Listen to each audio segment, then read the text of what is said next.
Mustapha ya zama ango, Abida ta sa amarya. Ba wai, ba wai, ba wai.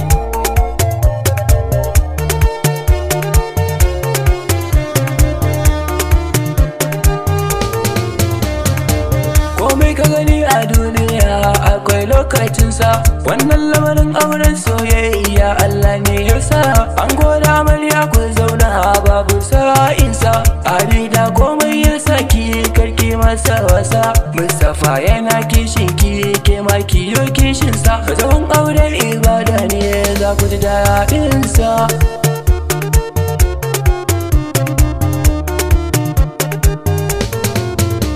Ranar auren ake jira lokaci yayi.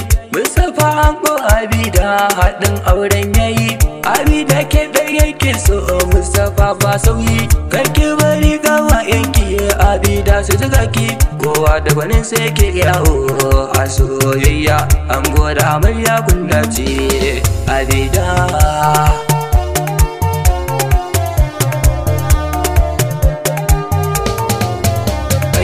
Mustapha na zo gare ka karke matarka. Tunda dai Allah ya baka hakkinta na kanka, to sai ka rike ta amana iyaye sun baka.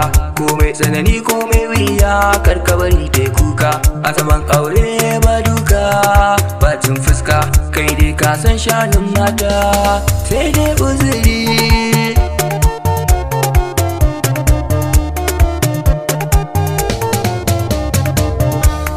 Na zo gaishe ku a wannan rana.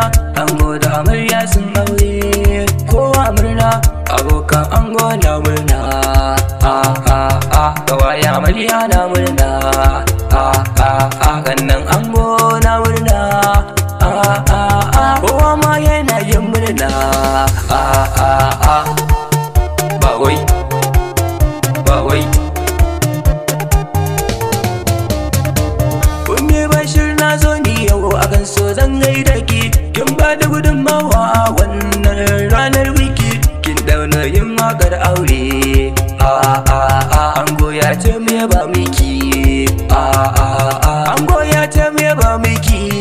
Sai godiya sannan din na da gaishe ki.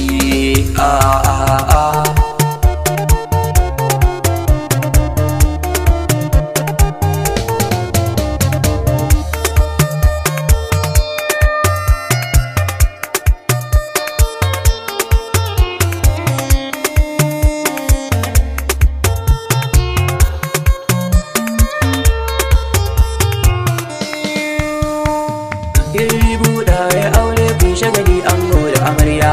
Mustapha ya zama ango, Abida ta sa amarya.